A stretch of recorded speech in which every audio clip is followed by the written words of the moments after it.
Hello and welcome to Ryno's Orioles Report. Please like the video and subscribe to the channel. Another series win for the Baltimore Orioles. Sadly, in the series against Seattle Mariners, could have got a sweep. Middle game started off great, but bullpen uncharacteristically, a few guys they brought in gave up the lead. Disappointing. But I'll get to game two in a minute. See, I'm on MASNsports.com. We'll get to the box. Let's get to the box score of game one first. Then we'll get to game two, and then later game three. Seattle Mariners 2, Baltimore Orioles 9. Again, from Camden Yards. This was Friday's game. Bats woke up a bit. I guess they needed Adley Rutschman to hit another home run. That walk-off, thrilling end to the shortened Toronto Blue Jays series. Sparked some people, maybe. Henderson, 2 hits, 2 RBIs, 2 runs scored. Rutschman, 2 hits, 1 RBI, 2 runs scored. O'Hearn, 1 hit, a run scored. Hayes, actually, does say pinch hit because O'Hearn started in right field, but it does say Austin Hayes played the outfit. He pinch hit, righty, lefty, swap there. He's able to play the field now. Why he wasn't a few days ago, I don't know. Whatever. Hayes a hit, an RBI, a run scored. Mountcastle, 0 but did score a run. Santander, 0 did work a walk and score a run. Kaiser, 2 hits, 2 RBIs, worked a walk. Westberg 0 sadly, but got an RBI there. Stowers. Yes, finally seeing Stowers in the lineup. Remember to make room for Hayes, McKenna DFA'd, and Kerstad sent down to get regular playing time, so Stowers back up. 1 for 4 for Stowers. At least he can hit a baseball still. Mateo hit and a run scored. I mean, there's Mateo on there. I mean, he's got too much speed not to affect the game when he gets on base. He really does. Hayes, Rutschman, Kaiser doubles. Yeah, Austin Hayes can still hit apparently. Haven't seen too much of that this year. Mainly because of injury and too because he kind of scuffled at the early part of the year. But what most people, even me, I forgot this a bit. Hayes did go through at least one illness. I think they're saying 2 illnesses during spring training. So did lose a bit of weight during those illnesses. That have contributed to it, sure, I guess. The injury kind of knocked him down a little bit and was able to build himself back up in Bowie. So might have actually helped turn his season around. Mateo Henderson with triples. Henderson with a home run. Okay. I don't know where this was or, some of these other games, like they're not scoring enough runs. But John Means started this game. Yeah, against the Seattle Mariners again. No, it didn't go the way that one did, but went pretty good. 6 innings pitched. Only gives up 6 hits and 2 runs. Very good. Yeah, sure, you don't like 6 hits, but when there's a big old 0 in the walk column, because, that's how John Means pitches, you can live with the 6 hits. Strikes out 4. Little low numbers, but that, again, that's John Means. Jacob Webb trying to be one of those back-end guys, somewhat reliable back-end guys. He has been at times, and at times recently here, he's a little shaky. I don't know if it's overuse. I don't know if the book on him is out and people know it, or what it is. But he only managed to get 1 out in the 7th inning in relief of John Means, and he gives up 2 hits. But doesn't give up a run, doesn't give up a walk, doesn't strike anybody out either. Thankfully, Cano comes in and gets a double play. What do you throw, like one beat? He only Cano throws 3 pitches total. Yeah, man. I mean, that's how you got to do it, I guess, huh? Bauman gets the 8th inning. Sad news about Bauman later, but he's in here pitching now. Pitches the 8th inning, the full 8th inning, gets all 3 outs. Doesn't give up a hit, doesn't give up a run, and gives up a walk, which isn't... I mean, it's fine, right? Because you didn't give up the runs. You did give up a hit and a walk, which isn't great. It doesn't strike anybody out. Aiken, his tag team partner almost, I guess. See a lot of similarities in what these two bring to this bullpen. A little bit of length. They're a little bit of middle relief type guys. They're not necessarily... haven't turned that corner and gotten to like a setup man role. And both have been with the organization for a long time and came up as starters, and it just didn't work out for them. Big difference being that Aiken is a lefty.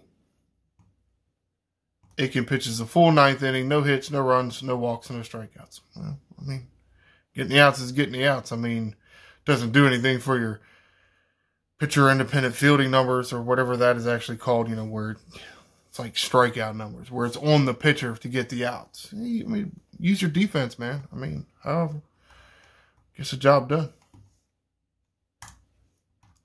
Come to game 2. Seattle Mariners 4, Baltimore Orioles 3. This is Saturday's game. Long rain delay. What, 2 hours? Hour and a half, something like that? Thankfully, starting pitchers didn't start getting ramped up and warmed up until a little late because they knew that the rain delay was coming to start the game. So, didn't affect that, which is good. You don't like seeing, you start 1 inning and then it's like, you got to call because of rain and then the starter can't come back out because he warmed up and then he sat too long. Henderson 1 hit, an RBI, run scored, worked 2 walks. Rutschman 0 for 3 strikeouts. Yeah. It really does. I mean, it really just seems like some of these games would go away if he had one more day off here and there. You would think anyway. Who really knows? O'Hearn a hit and RBI. Santander 0 for. Westberg hit, run scored, worked a walk. Cowser technically hitless in 1 at bat because the other 3 at bats he walked. Hey man, that does great for your on base percentage. It does do anything for your average, but boost to your on base percentage. I mean, that works, right? Hayes didn't get hit in this one, sadly, but he did get an RBI. Mullins just 1 hit. Mateo 2 hits. Scored a run. Stowers pinch hit late. Again, the lefty-righty matchup. This was one of the last at-bats of the game. And it sucks that Stowers couldn't come through here, but at the same time, it's a really tough situation. You're sitting on a bench the whole time. You waited through the rain delay as well. You weren't getting a start. And then all of a sudden, here comes, was it like 9, 10 o'clock? Hey, go hit off of Seattle's closer. Oh, okay, cool. Mateo doubled. Westberg tripled. And Henderson hit a home run. Bats were there a little bit. Could have used 1 more run. Just didn't happen. Or, maybe the bullpen not give up 4 runs. Yeah, shocker. Bullpen gave up all 4 of those runs. Mateo gets him another stolen base. Rodriguez gets a start in this game. Yes, activated from the DL. Get to the article in a minute that says who went away. Disappointing. 6 innings pitched for Rodriguez. Gives up 1 hit, no runs, 3 walks, 7 strikeouts. Fantastic outing. You can't ask for too much more than that. I mean, especially in this day, Major League Baseball, your starter gives you 6 innings. You know, only allows 4 base runners. Your bullpen has to come through. You has to. Right? Sadly, no. Danny Coulomb. Yeah, what do you think? Oh, he's locked down, man. Danny Coulomb's coming in. No, he's only able to get 1 out, but surrenders 2 hits and 2 runs. Doesn't walk anybody, thankfully, and doesn't strike anybody out. Suarez. Actually, the game wasn't tied up at this point. Coulomb, anyway. There was a runner out there when Coulomb was taken out of the game in favor of Suarez. Suarez then gave up the hit that tied the game, so that's why Suarez actually gets the lone save. Suarez, 2/3 of the inning. This would be the 7th inning. Does give up the hit, but no runs, no walks, no strikeouts. Again, the run was charged to Danny Coulomb. Cano comes in, starts the 8th inning. You think, wow, I mean, we had Coulomb out there, and then we got Cano. We got this, right? What? When it rains, it pours, I guess. Yadier Cano gets 1 out in the 8th inning, surrenders 2 hits and 2 runs. Yep, there went that win. Counted your chickens before they were hatching. No walks and no strikeouts. Cino Perez pitches great, to try to give the offense a chance to come back, which he actually almost did. Gunnar Henderson bat with 1 or 2 outs, and he hits a home run. So that's why it was 4-3 and not 4-2. But sadly, nobody else could do anything. No late inning magic from Rutschman again. Disappointing. Perez pitches the final inning and 2/3 of this game. Does give up a hit, but no runs, only walks 1 and strikes out 2. So, I mean, that's great. Would have taken that for the, rest of the bullpen. But this didn't happen like that. Kind of sucks. Could have had a sweep. Damn it. Let's get to game 3. Scrolling too much.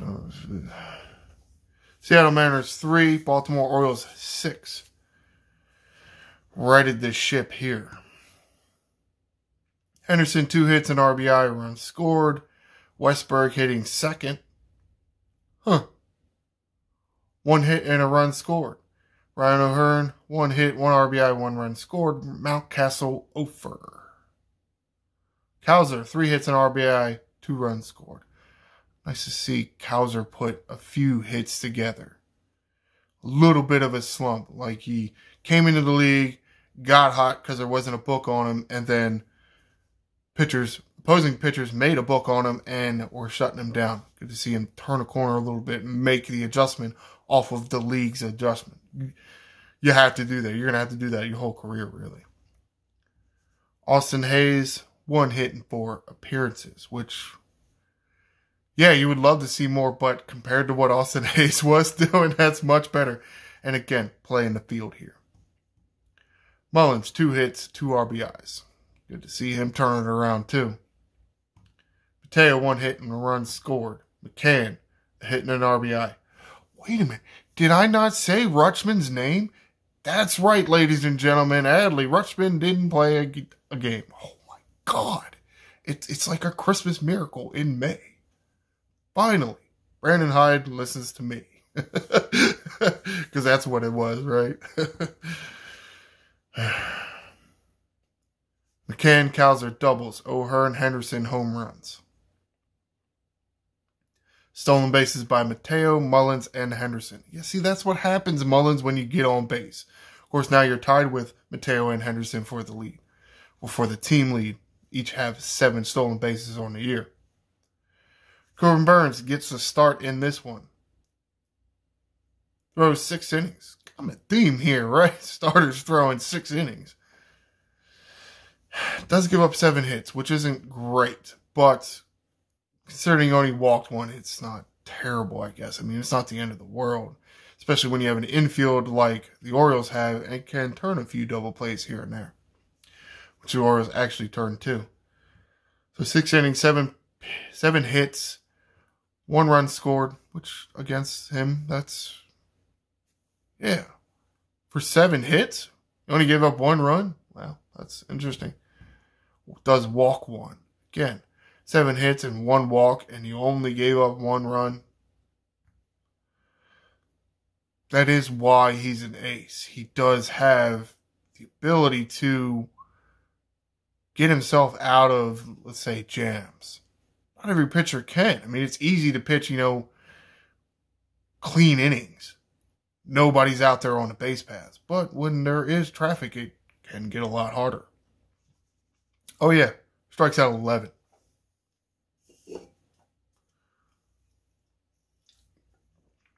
There you go. Jacob Webb in the 7th inning in relief of Burns. Actually does not record it out.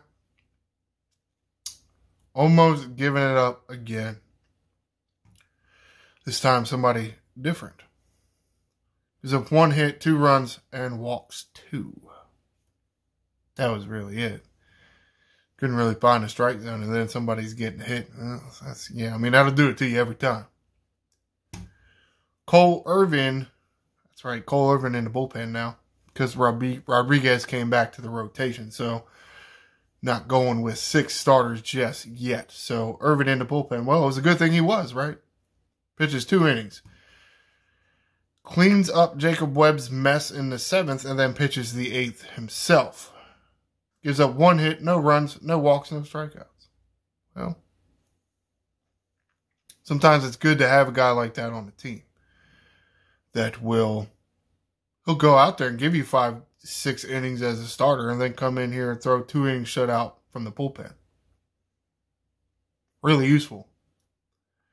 Craig Kimbrell in the 9th. Yes. Craig Kimbrell. Oh no. We're going to give it up again. Hold the phone. Okay. Maybe he doesn't look like 10 years ago Craig Kimbrell, but 1 full inning pitch, the 9th inning. No hits, no runs, no walks, 2 strikeouts. We'll see what his next outing looks like, but Kimbrell may have found whatever it was, magic potion or something, to right his ship here not for the 9th inning role. Hopefully it can continue. Though again, it's not like Felix Bautista never gave up a run. I don't know. Stop it, y'all. I'm telling you, the end result is going to be the same. Yes, the road's going to be bumpy as shit. And they're going to give up some runs and some walks and some hits. But Kimbrell in the closer role, the end result is not going to be affected because it's Kimbrell instead of Bautista. It's not.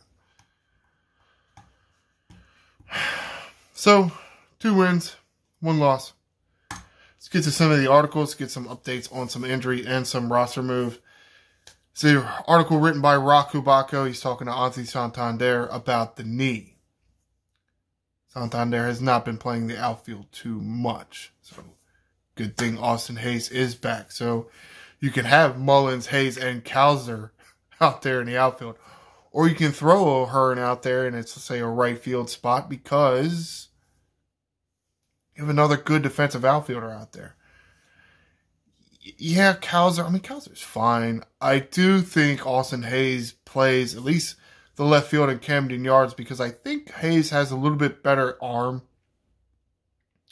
I think he plays left field at Camden Yards a little better than Kowser. So when you have Hayes and Mullins out there, it's okay that you got O'Hearn in right field. Be fine. Though it's nice to have Kowser out there. But Santander's getting treatment on the knee. It's, as of right now, all they're saying is that it's just a bruise. But, I mean, you ever try to run with a bruised knee? I mean, yeah. I mean, it's going to hurt. But he's getting treatment on it. And as of right now, it's nothing major. But it is something to keep our eye on. Hopefully it doesn't get worse. Santander does seem to be okay to stand at the plate and swing a bat. Just not running around the outfield. Other article, also written by Rock Kubatko. Again, actually, I've already told you Grayson Rodriguez is back. This article is saying it's something that Rock added to the end of the article about Ryan McKenna. Remember, Ryan McKenna was DFA'd Monday to make room for Austin Hayes. Well, Ryan McKenna has been claimed by the San Francisco Giants. So, as of right now, McKenna no longer in the Baltimore Orioles organization. Somewhat sad, but at the same time, it's probably inevitable with the starters that the Orioles have and the prospects coming through the farm system. And we got a whole bunch of them. McKenna just wasn't going to last. Not unless he started hitting more or something. And another somewhat long-time Oriole that we're moving on from to make room for Grayson Rodriguez, Mike Baumann DFA'd. The move was made Saturday, so Baumann did pitch that Friday. And he pitched well. It's just, you didn't have any options out there. I guess technically you did have two options.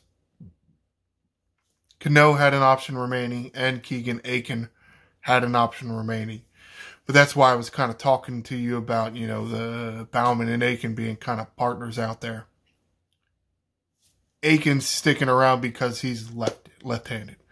That's basically it. If you swap that and been like, well, Aiken was right-handed and Baumann was lefty, they'd have kept Baumann. But left-handed pitching can be somewhat hard to find, mostly because there are more right-handed people out there. That's really it. I mean, it's not... Yes, Baumann has struggled at times, but it's he got a lot of outs for us.